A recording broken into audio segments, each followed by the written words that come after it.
You wake to the gentle hum of Serenitas Prime's artificial dawn cycle, the same comforting sound that has greeted you for 37 years. Your modest hab unit overlooks the golden wheat fields that stretch endlessly toward the horizon, their amber waves catching the first light of the system's twin suns. This is home. This has always been home. The recaf maker gurgles to life with its familiar mechanical wheeze, a sound you've grown to love over the decades. You pour the dark liquid into your favorite ceramic mug, the one your daughter made in primary schola with her tiny handprints pressed into the clay. Steam rises, carrying that rich, earthy aroma that promises another peaceful day in the Emperor's service. But something is wrong. The recaf tastes bitter. Not spoiled, bitter in a way that makes your teeth ache and your stomach clench. You've used the same blend for years, ordered from the same supplier, prepared the exact same way every morning. Yet today, it tastes like copper pennies and regret. You shake your head, dismissing the thought. Perhaps you're coming down with something. The harvest season always brings stress, and you've been working longer hours at the administratum processing the endless requisition forms that keep an agri-world functioning. Simple explanation, logical, comforting. The Vox unit crackles to life with Governor Malthorn's morning address, another comforting routine in your ordered existence. His voice has been a constant presence for 12 years, steady and reassuring as the golden wheat that feeds half the sector. But today his words seem to carry weight beyond their meaning. Citizens of Serenitas Prime, his voice resonates through your HAB speaker system, we stand upon the threshold of a new understanding. The harvest approaches, and with it, revelations that will transform our world. Revelations. Governor Malthorn has never spoken of revelations before. His addresses usually cover crop yields, weather patterns, imperial tithes, practical matters for practical people. You lean closer to the Vox unit, frowning. The ancient wisdom tells us that growth requires change, that enlightenment demands sacrifice. Soon, we shall see beyond the veil that has shrouded our perception for so long. Ancient wisdom. What ancient wisdom? Serenitas Prime was settled barely 4 centuries ago. There's no ancient anything here, just good soil, honest work, and faithful service to the Golden Throne. You reach for your data slate to make a note about checking the governor's recent medical reports when your neighbor's voice drifts through the HAB unit's thin walls.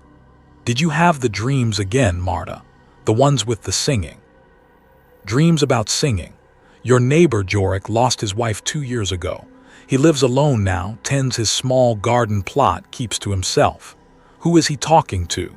And why does the word singing send a chill down your spine you can't explain? You push the unease aside and activate your work terminal. The familiar green glow of the cogitator screen fills your small office alcove, displaying the day's assignment queue. Standard requisition processing, nothing unusual. Food supplies for the PDF garrison, machine parts for the atmospheric processors, ceremonial items for the upcoming harvest festival. Routine imperial bureaucracy at its most mundane. But then you see it. Requisition Order 47,291 Theta. Request for 500 units of Blessed Crimson, 200 ceremonial daggers of star-touched steel, 50 volumes of the Eightfold Path to Enlightenment, and 1,000 meters of soul silk for festival decorations. Your blood runs cold. These aren't imperial materials. The Munitorum Codex contains no reference to Blessed Crimson or star-touched steel. The Eightfold Path to Enlightenment sounds dangerously close to heretical doctrine. And soul silk. The name alone makes your skin crawl. You check the authorization codes, all legitimate. You verify the digital signatures, all authentic. You cross-reference the order with approved festival supplies from previous years. No matches found. Then you notice the requisition officer's name at the bottom of the form. Senior Clerk Matthias Vorn. That's your name. Your hands tremble as you scroll to the timestamp. The order was filed at 03:27 this morning. You were asleep at 03:27 this morning. You remember being asleep because you had a strange dream about golden wheat turning black under starlight, about voices singing in harmony with sounds that weren't quite music.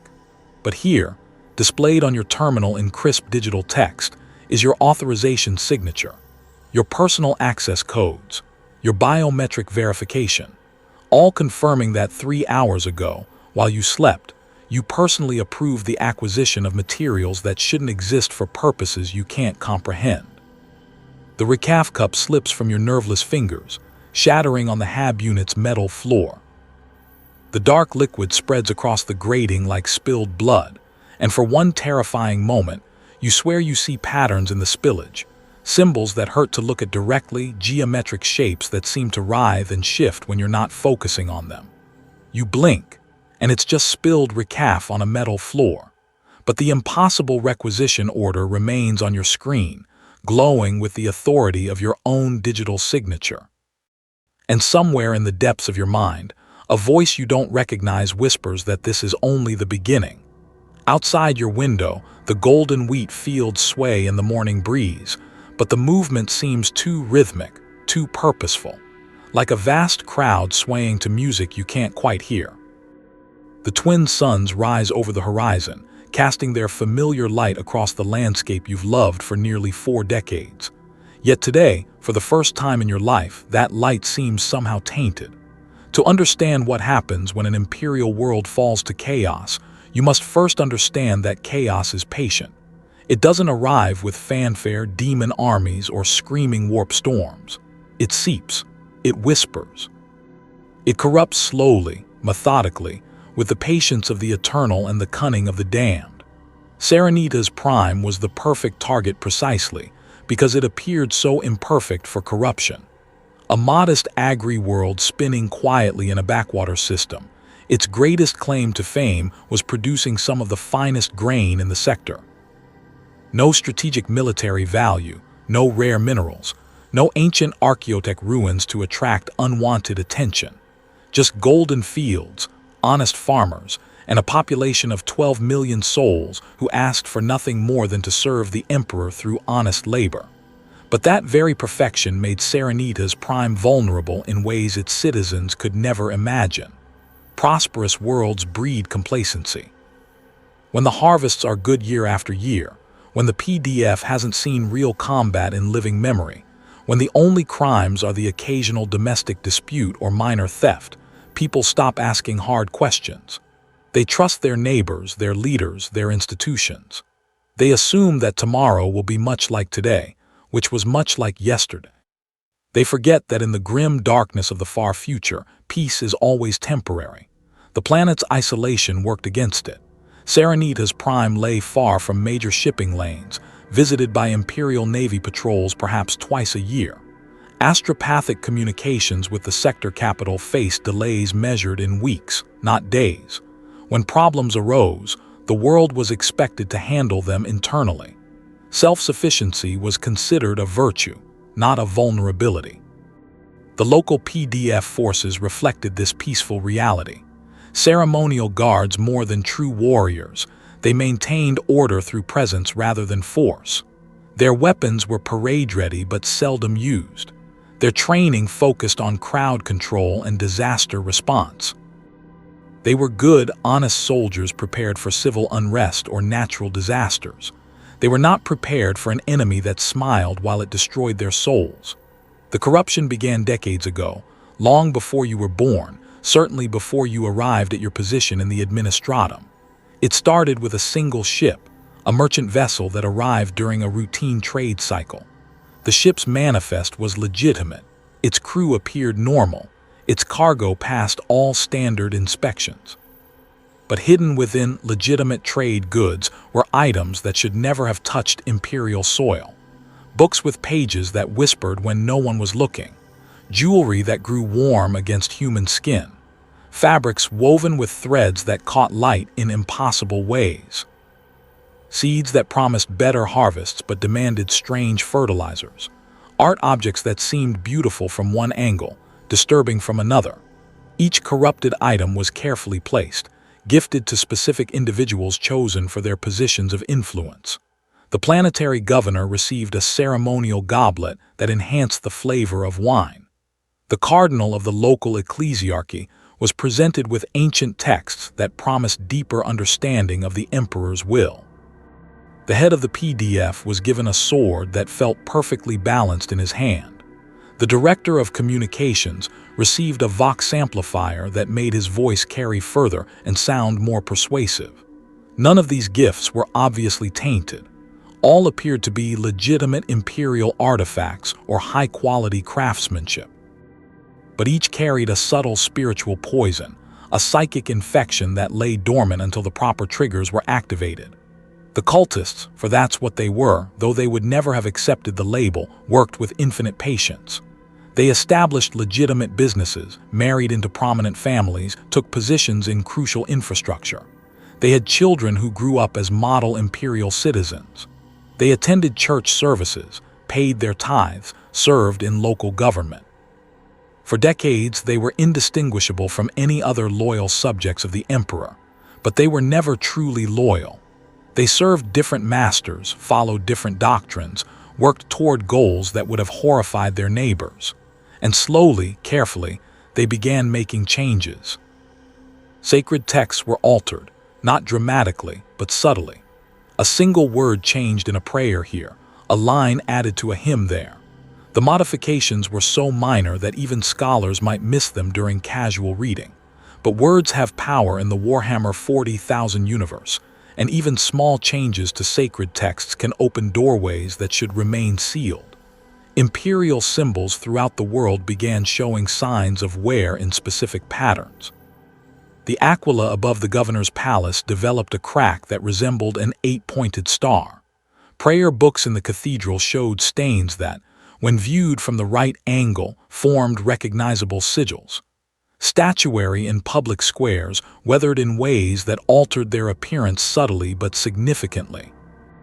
Children began having similar dreams, visions of vast cities beneath the earth, of singing voices that promised knowledge and power, of golden light that revealed hidden truths. These dreams were dismissed as childhood imagination, perhaps the result of eating too much sugar before bed or listening to too many adventure stories. Trade goods arrived with hidden modifications. Food containers bore tiny markings invisible to standard inspection. Fabrics carried dyes that responded to specific kinds of light. Machine parts included components that would function normally for years before activating secondary purposes. Even the wheat seeds used for planting carried genetic modifications so subtle that imperial agricultural servitors couldn't detect them. The corruption spread like a virus through the planet's social and physical infrastructure.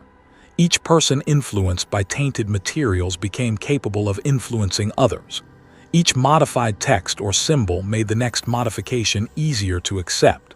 Each dream shared made the dreamer more receptive to similar visions. And through it all, life on Serenitas Prime continued normally. Harvests remained abundant. Crime stayed low. Citizens went about their daily lives with the comfortable assumption that their world was blessed by the Emperor's grace. They had no way of knowing that their paradise was being carefully, methodically, transformed into something else entirely. Something that would welcome them with open arms while damning their souls for eternity. The process had been building for decades when you first noticed something wrong with your morning recaf. By then, the corruption had spread so thoroughly through Serenitas Prime's infrastructure that stopping it would have required identifying and removing thousands of people, objects, and influences from every level of society. By the time you found that impossible requisition order on your terminal, the tipping point had already passed. The slow poison had done its work. All that remained was for the harvest to begin. You spend the morning trying to convince yourself that the requisition order is a mistake, a computer glitch, perhaps, or some kind of elaborate prank. But as you dig deeper into the administrative records, the impossible becomes undeniable. The materials were not only ordered but delivered. 3 massive cargo lifters touched down at the spaceport 6 hours ago, their holds filled with items that shouldn't exist. You decide to investigate. Someone needs to understand what's happening, and your administrative clearance gives you access to shipping manifests and cargo records. You tell yourself you're being responsible, thorough. You're doing your duty to the Emperor by uncovering what appears to be a significant security breach. You don't realize that your investigation is exactly what the corruption wants you to do. The spaceport lies 15 kilometers from the main city, connected by a maglev rail line that cuts through endless wheat fields. As you ride the transport, you notice things that should have been obvious before but somehow escaped your attention. The wheat doesn't sway randomly in the wind. It moves in patterns, organized waves that pulse across the fields like a vast heartbeat.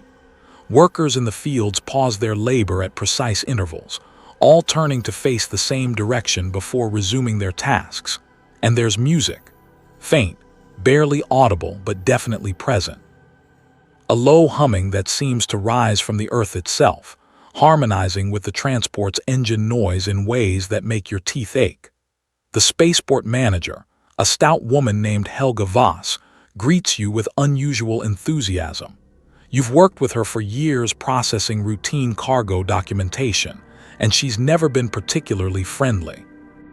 Today she seems almost excited to see you. Matthias, perfect timing. I was hoping someone from the administratum would come by to inspect the festival supplies. Such unusual items this year, really quite remarkable. Festival supplies.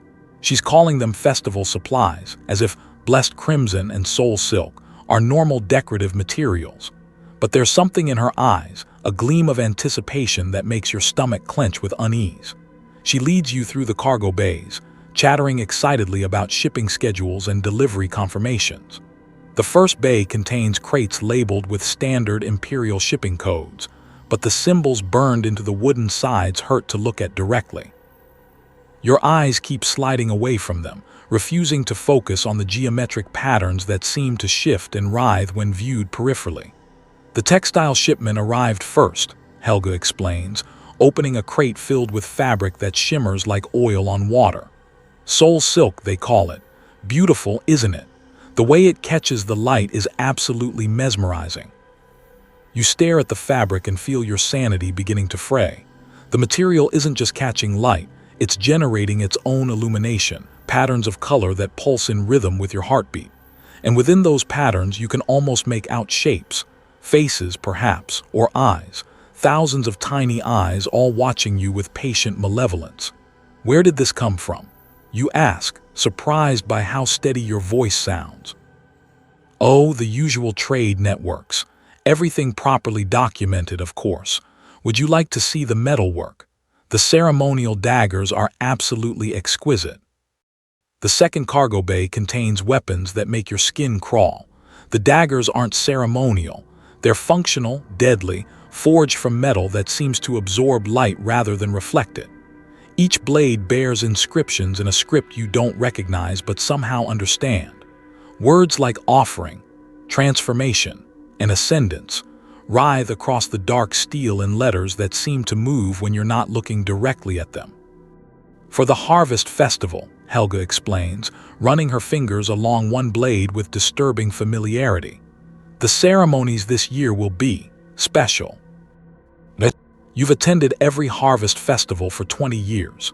They involve speeches, community meals, traditional dancing, and prayers of thanksgiving to the Emperor. They don't involve ceremonial daggers or fabric that moves on its own. Helga, you begin carefully, what exactly is planned for this year's festival? Her smile becomes predatory. Oh, Matthias, you'll see, we all will. Governor Malthorn has such wonderful plans. The revelations he mentioned this morning, they're going to change everything. We're so lucky to be here for the transformation. Transformation. The word sends ice through your veins. In the Warhammer 40,000 universe, transformation is never good. It means mutation, corruption, the twisting of flesh and soul into forms that serve darker purposes.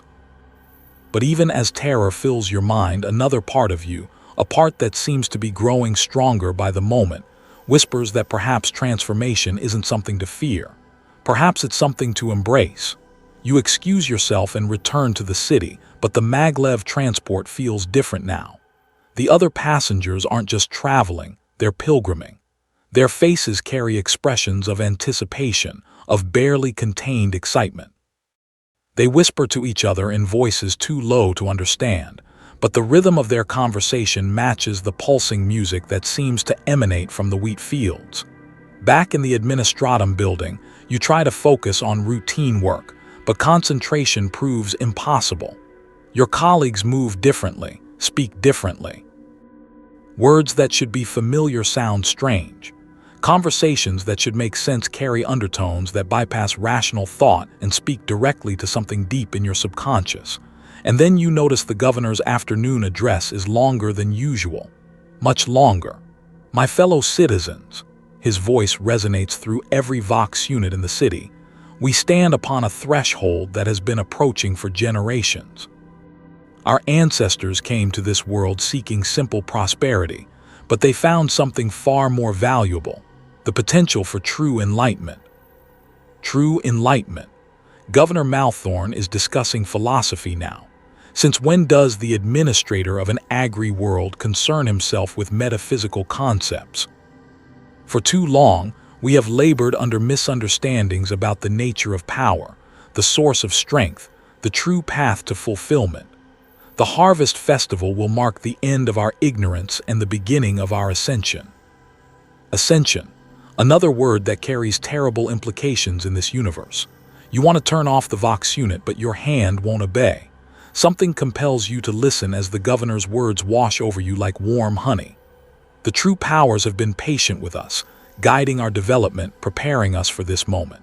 Soon, we will cast off the chains of false doctrine and embrace the freedom that comes with genuine understanding. True powers, false doctrine. The governor of an imperial world is broadcasting heretical concepts to the entire population, and no one seems concerned. The ecclesiarchy should be responding. The PDF should be investigating. Someone should be demanding explanations. But as you look around the Administratum office, you see only nodding heads and peaceful smiles. Your colleagues are absorbing the governor's words like plants absorbing sunlight, and with each sentence, they seem to grow more content, more satisfied, more complete. And despite your terror, you find yourself nodding along. The festival is 3 days away. 3 days until whatever transformation the governor has planned reaches fruition. 3 days to understand what's happening and find a way to stop it. But even as you make this resolution, you realize with growing horror that part of you doesn't want to stop it. Part of you wants to see what revelations await, what enlightenment the Harvest Festival might bring. That's when you understand the true horror of chaos corruption. It doesn't just destroy your body or enslave your mind. It perverts your desires, making you complicit in your own damnation. It makes you want to fall. And you do want it, don't you? Deep in your heart, beneath the fear and confusion, there's a growing excitement about the approaching festival. A sense that finally, after years of routine and mundane service, something meaningful is about to happen. The corruption isn't forcing you to participate. It's convincing you that participation is what you've wanted all along. The Harvest Festival changes everything, just as Governor Malthorn promised. But the change isn't violent or dramatic. It's gentle, natural, like slipping into warm water or falling asleep after a long day. You attend the festival believing you're participating in a traditional imperial celebration. You leave it knowing that everything you believed before was limited, constrained, incomplete. You remember eating the festival food, drinking the ceremonial wine, joining in the community songs. You remember the moment when the music seemed to reach directly into your mind, bypassing your ears entirely. You remember the governor's speech about casting off chains and embracing truth. You remember the collective gasp of wonder as thousands of people realized, simultaneously, that they had been living in shadow and were finally stepping into light. Most clearly, you remember the moment of choice. Not coercion, not mind control, but genuine choice presented with perfect clarity. You could cling to your old understanding, limited, fearful, constrained by arbitrary rules and false promises. Or you could accept a broader perspective, one that acknowledged the true nature of power in the universe and your potential place within it. You chose enlightenment. Of course you did. Who wouldn't, when presented with the choice so clearly? Now, 3 weeks later, you marvel at how quickly the world has improved. Not just your world, but the world itself. Reality seems richer, more vibrant, more alive with possibility. Colors are brighter, sounds more nuanced, flavors more complex. It's as if a filter has been removed from your perception, allowing you to experience existence as it truly is rather than through the distorted lens of imperial doctrine. Your position in the administratum has evolved into something far more meaningful. Instead of processing mundane bureaucratic forms, you now coordinate resource allocation for the great project, the magnificent undertaking that will extend Serenitas Prime's enlightenment throughout the sector. Your work has purpose beyond mere efficiency. It serves a cause greater than imperial tax collection and grain shipment quotas. The morning briefings are particularly satisfying. Where once you endured dreary discussions of crop yields and shipping schedules, you now participate in planning sessions that address fundamental questions about human potential and spiritual development.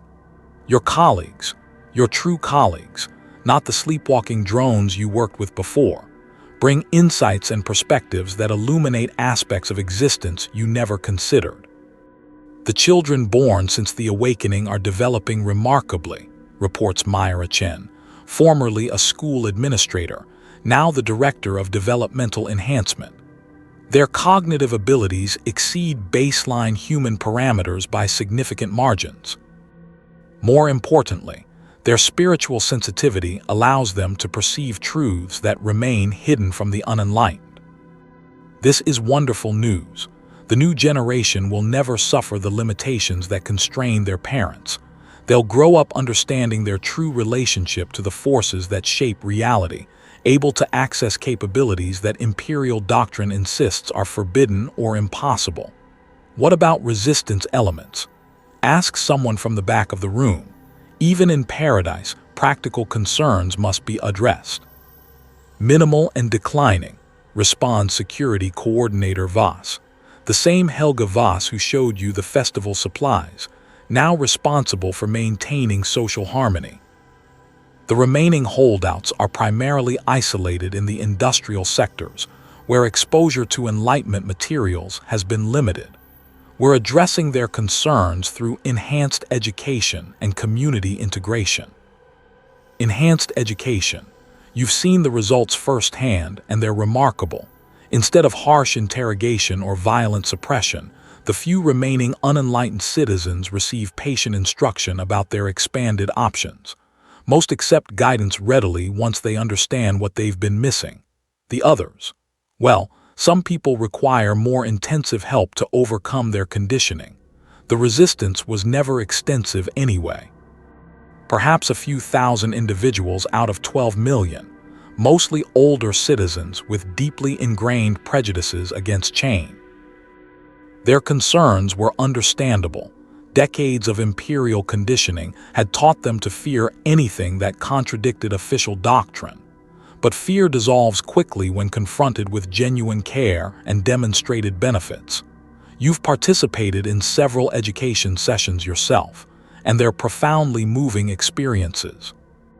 Watching someone's face transform as they realize how much broader and richer life can be, seeing the moment when fear gives way to gratitude and wonder, these are privileges beyond anything your old position offered. Your family has adapted beautifully to the new circumstances. Your spouse, whom you initially worried might struggle with the transition, revealed during the festival that they had been hoping for such changes for years.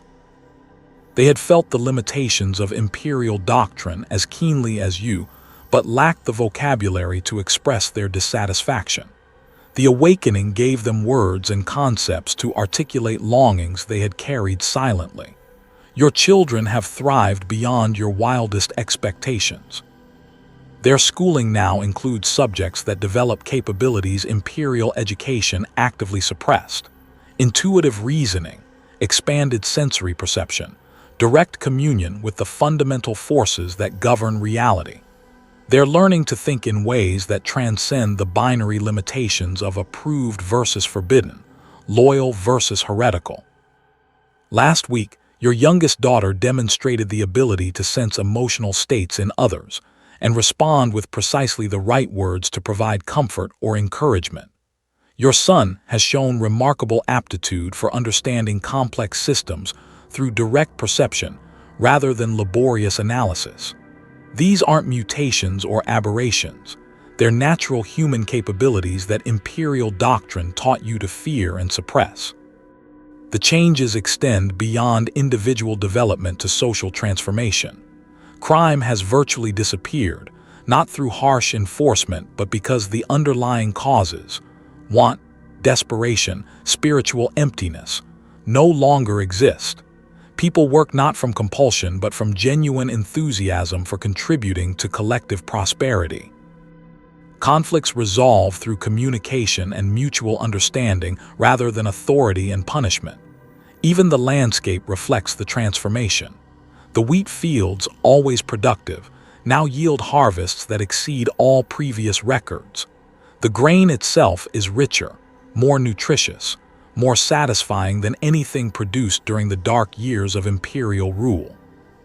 Workers in the fields report feeling energized by their labor rather than exhausted, connected to the growing process in ways that make agriculture feel sacred rather than merely economic. The planet's infrastructure has evolved to support capabilities that imperial technology couldn't accommodate. Communication networks carry not just words, but emotional context and intuitive understanding. Transportation systems respond to intentions as much as explicit destinations. Even simple tools seem more responsive, more eager to serve their users' purposes. But the most remarkable change is philosophical. Where imperial doctrine taught limitation, acceptance of suffering, and resignation to hierarchy, the new understanding emphasizes potential, growth, and personal agency. Citizens are encouraged to explore their capabilities, to question assumptions, to seek knowledge and experience beyond traditional boundaries. This doesn't mean chaos or anarchy. Structure remains important, but it serves development rather than control. Laws exist to facilitate harmony and progress rather than to constrain behavior and punish deviation. Authority derives from wisdom and contribution, rather than from arbitrary appointment or inherited position. The old resistance members who accept re-education invariably express amazement at how much better life becomes once they release their attachment to imperial limitations. They speak of feeling truly free for the first time, of discovering aspects of themselves they never knew existed, of experiencing connection to something greater than individual survival or sectoral loyalty. Those who continue to resist present a more complex challenge. They cling to doctrines that cause them obvious suffering while rejecting alternatives that would clearly improve their circumstances. Their persistence in choosing limitation over liberation puzzles many citizens, though you understand their conditioning runs deep. Fortunately, resistance becomes less relevant with each passing day. The children born after the awakening show no inclination toward imperial doctrine, having never experienced the fear and constraint that characterized the old system. They serve as bridges between the transformed community and any remaining holdouts, demonstrating through their obvious health and happiness that the changes are beneficial rather than threatening. You often reflect on how fortunate you are to have witnessed this transformation. How many people throughout the galaxy live and die without ever knowing their true potential, without ever experiencing genuine freedom, without ever connecting to the forces that could enrich their existence beyond imagination. The Great Project will address this tragedy by extending enlightenment beyond Serenitas Prime. Other worlds deserve the same opportunities for growth and liberation. Other populations should have the chance to cast off imperial limitations and discover what they can become when truly free to develop their capabilities. This is meaningful work. This is purpose worthy of a lifetime's dedication. And you're grateful beyond words to play a role in humanity's next evolutionary step. The Emperor's light, which once seemed warm and comforting, now appears harsh and limiting by comparison. How did you ever find satisfaction in such a constrained existence? How did you endure the constant fear, the arbitrary restrictions, the waste of human potential that imperial doctrine demanded.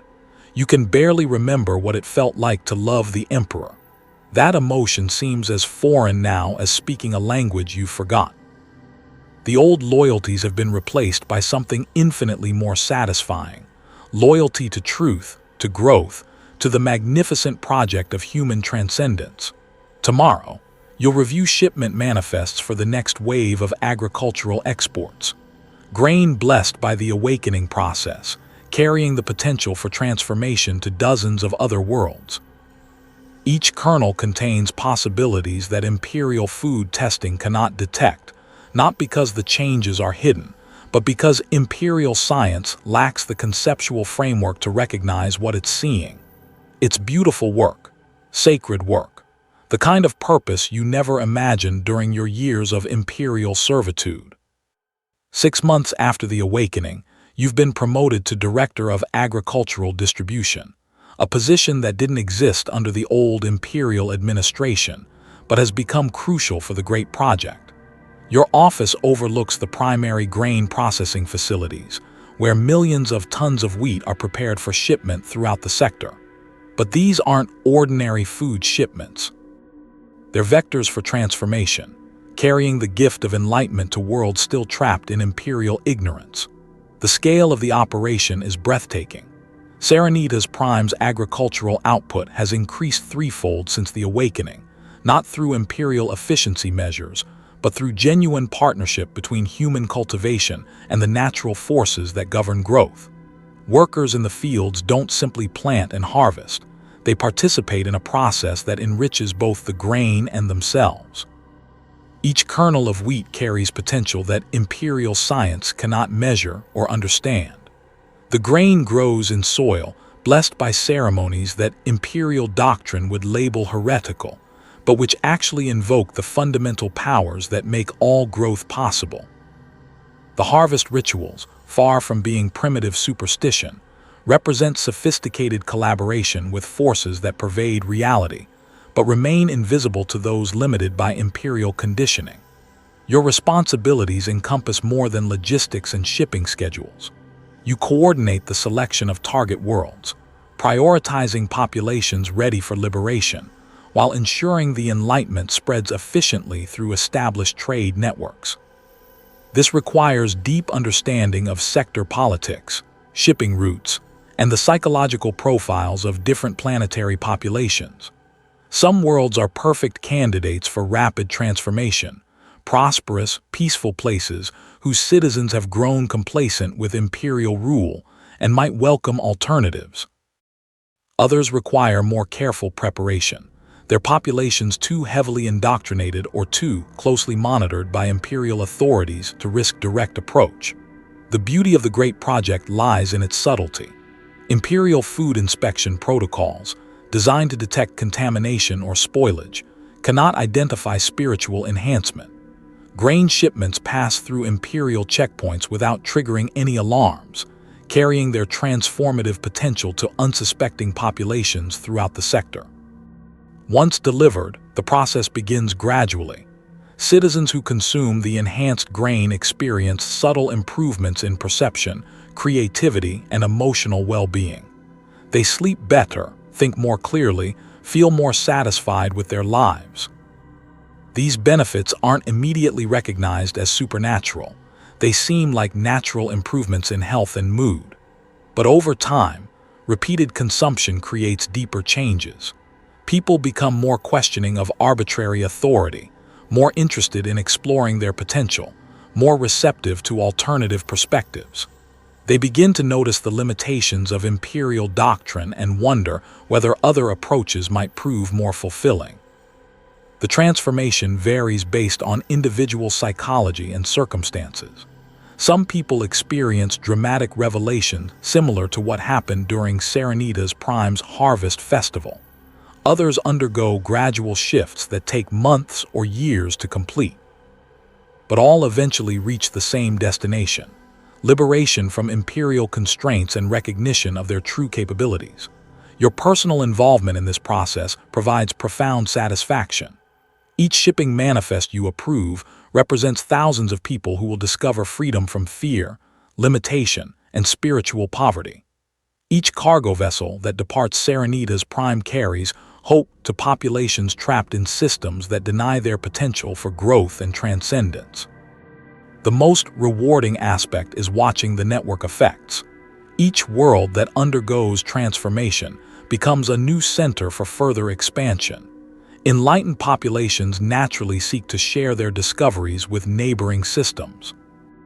Trade relationships that once carried only mundane goods begin transmitting ideas, techniques, and materials that facilitate awakening processes on previously untouched worlds. The exponential mathematics are beautiful to contemplate. If each transformed world influences 3 others, and each of those influences 3 more, the Enlightenment spreads throughout the sector within a few decades. Billions of people freed from imperial oppression, able to explore capabilities that current doctrine forces them to suppress. Imperial authorities remain unaware of the transformation taking place under their authority. Their surveillance systems, designed to detect military threats or overt rebellion, cannot recognize spiritual evolution. Their agents investigate dramatic events, uprisings, invasions, natural disasters, while ignoring the quiet revolution occurring in citizens' hearts and minds. This blindness is both tragic and convenient. Tragic because imperial leadership could benefit from enlightenment as much as anyone, but their conditioning prevents them from recognizing opportunities for growth. Convenient because their ignorance allows the transformation to proceed without interference from authorities who might attempt to prevent human advancement out of misguided loyalty to inferior doctrines. Your children, now fully integrated into the awakened community, serve as examples of what humanity can become when freed from imperial limitations. Your daughter has developed empathic abilities that allow her to resolve conflicts through emotional understanding rather than authority or force. Your son demonstrates intuitive comprehension of complex systems that surpasses anything achievable through traditional education. They're not unique. All children born or raised after the awakening show similar capabilities. They represent the future, a generation that will never know the fear, constraint, and spiritual poverty that characterized life under imperial rule. When they reach adulthood, they'll lead communities throughout the sector toward even greater achievements. The oldest awakened children are already contributing to the great project in remarkable ways. Their natural sensitivity allows them to identify which populations are ready for transformation and which require additional preparation. Their insights guide shipping schedules, target selection, and distribution strategies with accuracy that exceeds conventional analysis. Some serve as missionaries, traveling to target worlds as part of merchant crews or diplomatic missions. Their presence accelerates the awakening process, providing direct guidance to populations beginning their own transformation. They speak languages of understanding that transcend words, communicating truths that bypass intellectual resistance and speak directly to people's deeper longings. The shipping networks themselves have evolved beyond simple trade relationships. Vessel crews, repeatedly exposed to enhanced materials during transport, undergo their own gradual enlightenment. They become willing collaborators in the great project, ensuring that cargo reaches optimal distribution points and that local populations receive appropriate guidance during their awakening process. Captain Mordek of the merchant vessel Golden Promise exemplifies this evolution. Once a typical imperial trader focused purely on profit margins and schedule adherence, he now understands his role as a facilitator of human advancement. His ship carries not just grain, but hope, knowledge, and materials carefully selected to support transformation processes on target worlds. Each delivery feels like a sacred duty, he reported during his last visit to Serenitas Prime. I'm privileged to participate in something far more meaningful than commerce.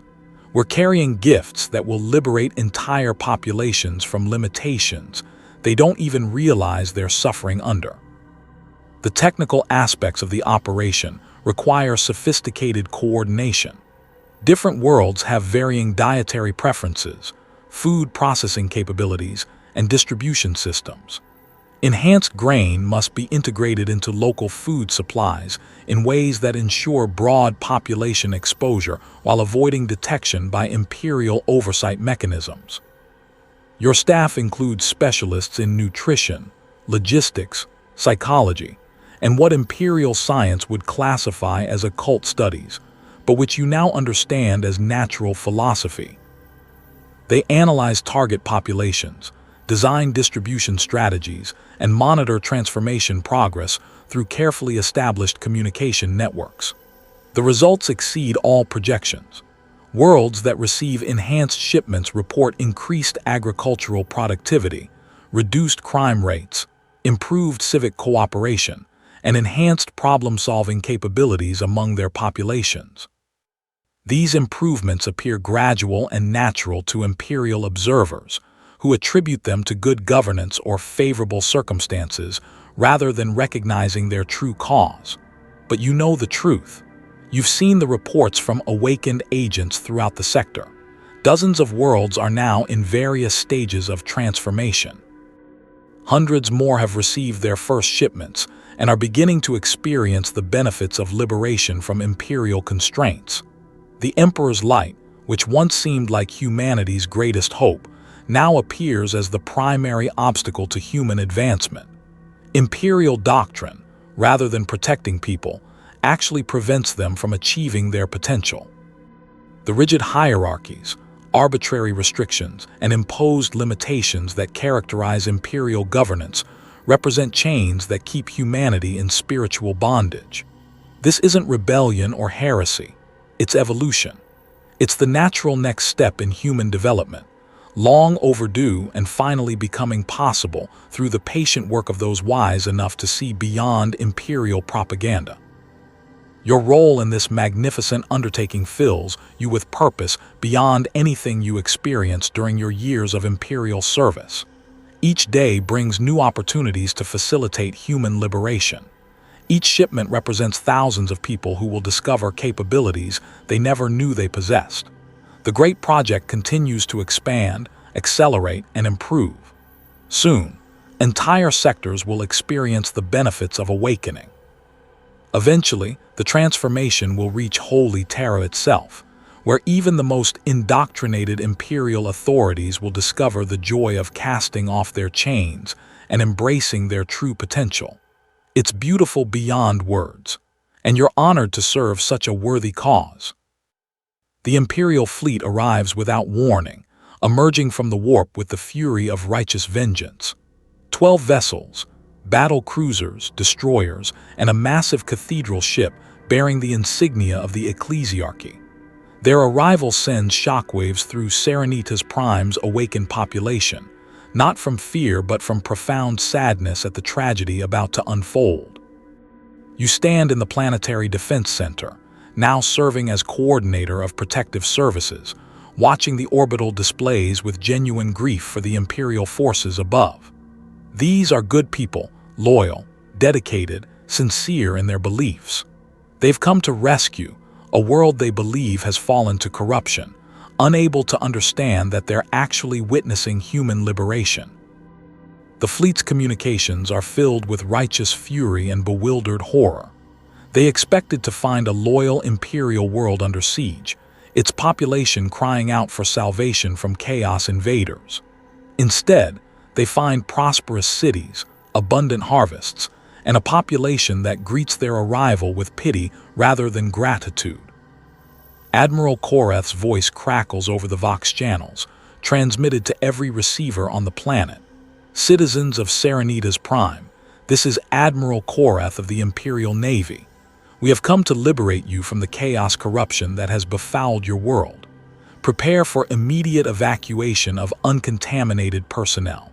Resistance to imperial authority will be met with appropriate force. Chaos corruption. The old terminology sounds quaint now, like calling modern medicine witchcraft or advanced technology sorcery. The imperial forces genuinely believe they're witnessing spiritual pollution rather than recognizing the obvious improvements in planetary civilization that any objective observer would celebrate. Governor Malthorn, now bearing the title of Planetary Spiritual Coordinator, responds with patience and compassion. Admiral Korath, you and your forces are welcome on Serenitas Prime. We hold no hostility toward you or the Imperium you serve. However, we must respectfully decline your offer of liberation. Our people have found peace, prosperity, and fulfillment beyond anything we experienced under Imperial rule. We invite you to observe our society and judge for yourself whether we require rescue. The response from the Imperial Fleet is predictably negative.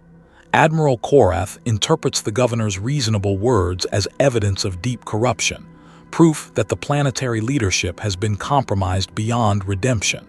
He cannot conceive that rational people might genuinely prefer alternatives to imperial doctrine. This is worse than we anticipated, comes another voice over the communications channels, Captain Thaddeus of the Space Marines' 3rd Company. The entire population appears to be compromised. We're not dealing with isolated cult activity, but complete planetary transformation. Recommend immediate implementation of Purity Protocol 7. Purity Protocol 7. You remember that designation from your old Imperial administrative training. Total population replacement, the evacuation of all potentially corrupted individuals, and the resettlement of the world with confirmed loyal citizens. It's a euphemism for the extermination of everyone currently living on Serenitas Prime. The tragedy deepens when the first Imperial landing craft descend to establish forward operating bases. The troops who emerge, Guard Infantry, Space Marines, Ecclesiarchy Battle Sisters, are magnificent examples of human dedication and courage. They've traveled across the galaxy to save people they've never met, risking their lives to combat what they genuinely believe is a terrible evil. But their courage is misdirected. Their dedication serves a cause that opposes human advancement. Their sacrifice will accomplish nothing except the destruction of the very people they're trying to protect. The first ground encounters are heartbreaking to observe. Awakened citizens approach Imperial forces with gifts, food, water, medical supplies, offers of shelter and conversation.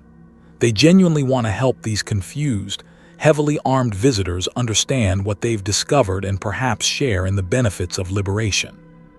The Imperial forces interpret these peaceful overtures as psychological warfare, attempts at corruption or conversion. They respond with suspicion, hostility, and increasing violence as their confusion grows. Private Keller of the Cadian 47th shoots an elderly woman who approaches his position, carrying fresh bread and clean water.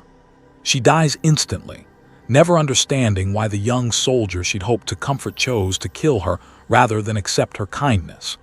Her last words are a prayer for his enlightenment.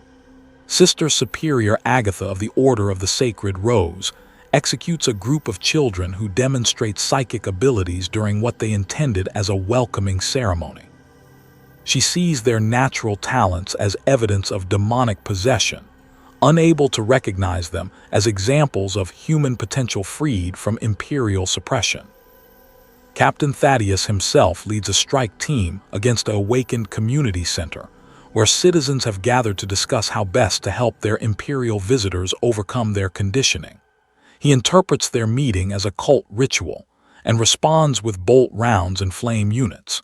The building burns for 3 days. Each act of imperial violence generates not anger or retaliation but deeper sadness among the awakened population. These are humanity's own children turning against their potential for growth. It's like watching parents beat their offspring for learning to read, or teachers punishing students for asking intelligent questions. Your own role in the planetary defense efforts focuses on protection rather than retaliation. Awakened citizens who might be harmed by imperial forces are evacuated to safer areas. Critical infrastructure is shielded from damage. Communication systems are maintained to ensure the population can coordinate response efforts. But you're not fighting a war, you're managing a tragedy. The imperial forces have superior weapons, vehicles, and training, but the awakened population has no intention of engaging in violent conflict. They understand that imperial conditioning prevents their visitors from recognizing the benefits of transformation, and they respond with patience rather than hostility. This restraint actually increases imperial determination to cleanse the world. The troops interpret peaceful resistance as evidence of sophisticated corruption, proof that the population has been so thoroughly compromised that they cannot even recognize their own damnation. The more gently the awakened citizens respond to violence, the more convinced the imperial forces become that extreme measures are necessary. The breaking point comes when Captain Thaddeus captures a group of awakened children and subjects them to purification, rituals, torture sessions designed to drive out supposed demonic influence. The children endure the abuse without hatred, trying even under torture to help their tormentors understand that the pain they're inflicting serves no purpose. One child, your neighbor's son Marcus, actually thanks Captain Thaddeus for his concern while being subjected to ritual scarification. "I know you think you're helping me, sir. I understand you believe I'm in danger, but I'm not hurt by anything except seeing how much you're hurting yourself by choosing fear over truth." Captain Thaddeus interprets this compassion as the most damning evidence yet of corruption. He orders immediate implementation of final purification protocols, the systematic execution of the entire planetary population. That's when you realize the true genius of the great project's design. The imperial response to awakened worlds was anticipated, planned for, integrated into the overall strategy. The Imperium's harsh methods, rather than preventing the spread of enlightenment, actually accelerate it by demonstrating the limitations of imperial doctrine. Throughout the sector, awakened populations on other worlds receive detailed reports of what's happening on Serenitas Prime. They watch imperial forces destroy a prosperous, peaceful, advanced civilization simply because it doesn't conform to imperial expectations. They see the emperor's servants choosing violence over understanding, fear over growth, destruction over cooperation. These reports become the most powerful recruitment tools imaginable. Populations that might have resisted transformation for years are converted almost overnight when they witness the alternative: imperial forces systematically murdering citizens whose only crime was discovering their potential for spiritual advancement. The awakened agents throughout the sector don't need to argue against imperial doctrine. They simply broadcast recordings of imperial troops executing children who demonstrated natural psychic abilities, or burning communities that had achieved unprecedented levels of cooperation and prosperity, or torturing citizens who offered food and shelter to their rescuers. The propaganda value is immeasurable. The Imperium, through its own inflexibility and violence, becomes the great project's most effective advocate. Every act of imperial brutality on Serenitas Prime generates hundreds of new converts on neighboring worlds. Your children, now evacuated to safety along with other young awakened citizens, will survive to carry the Enlightenment to new worlds. They'll grow up remembering how imperial forces destroyed their peaceful home, and they'll dedicate their lives to ensuring that future generations have alternatives to such rigid, destructive doctrine. As Admiral Korath's fleet prepares for Exterminatus, the complete sterilization of Serenitas Prime, you stand among fellow awakened citizens watching the orbital bombardment platforms align. There's no fear, only profound sadness for the imperial forces above who believe they're serving humanity while actually betraying its potential for transcendence. The last transmission from the planet's surface is broadcast throughout the sector, children's voices singing a lullaby about golden wheat and endless possibilities, their music carrying across the void even as the bombardment begins. The song becomes a rallying cry for awakened populations throughout imperial space, a reminder of what was lost and what might be gained.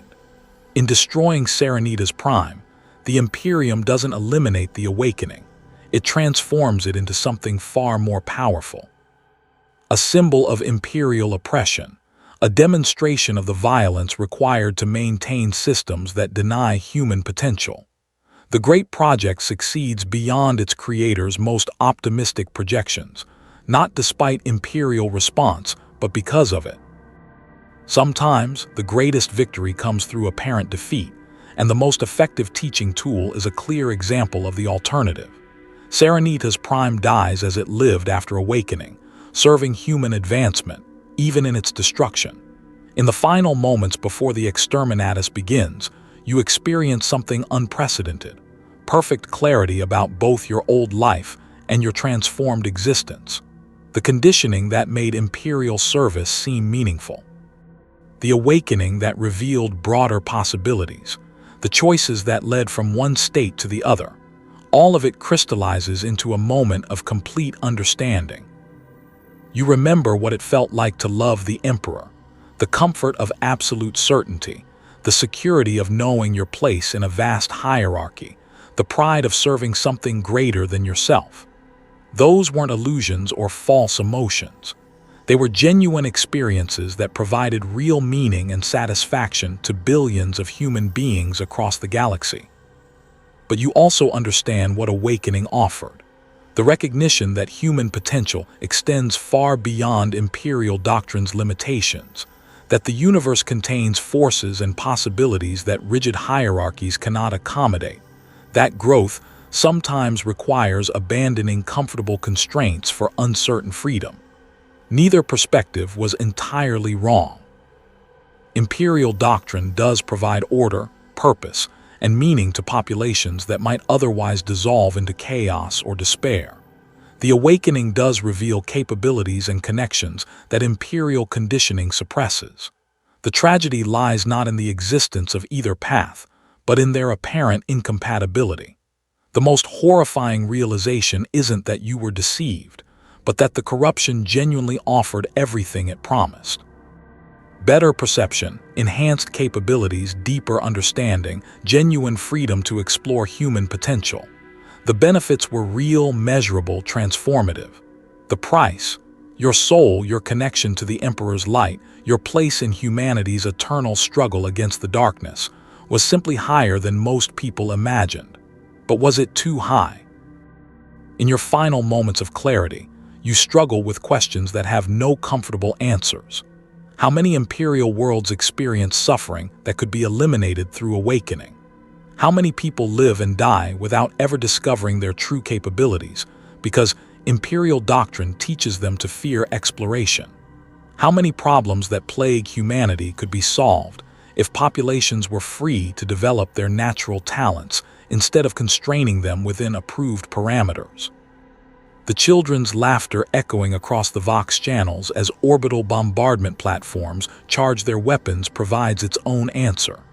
Even facing annihilation, the awakened population maintains joy, connection, and hope. They've experienced something worth dying for, not just dying to preserve, but dying to demonstrate its value to others. Imperial doctrine also produces people willing to die for their beliefs. The Space Marines preparing to sterilize Serenitas Prime would gladly sacrifice themselves to protect humanity from corruption. The difference lies not in dedication, but in vision. Imperial forces fight to preserve existing limitations, while awakened populations died to transcend them. Both groups believe they're serving humanity's best interests. Both are willing to sacrifice everything for their cause. Both see the other as tragically misguided. The universe provides no objective standard to determine which perspective is correct, but it does provide results. Imperial worlds that successfully resist corruption often experience stagnation, fear, and the grinding oppression of systems designed to prevent change rather than facilitate growth. Awakened worlds that embrace transformation discover capabilities and connections that imperial science insists are impossible.